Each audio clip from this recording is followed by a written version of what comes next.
Харькове милиция взяла под охрану памятный монумент «Вечный огонь».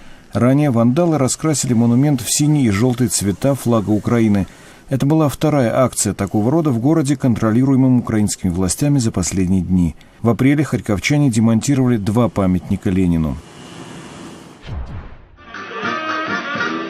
В столице Косово Приштине президент Атифет Яхьяга и американские дипломаты официально открыли строительство нового американского посольства.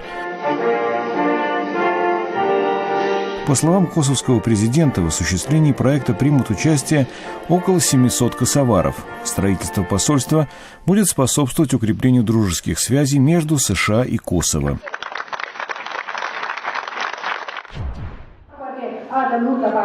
В Пешаваре на северо-западе Пакистана в провинции Хайбер-Пахтунхва создан первый женский союз.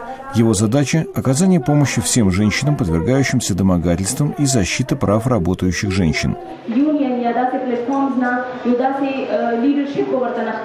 Большинство женщин, живущих в консервативных племенных районах страны, не работают вне дома.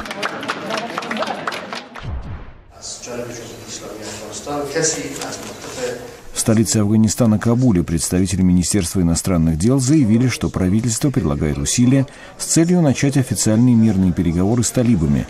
Этому предшествовало проведение неофициальных двусторонних переговоров.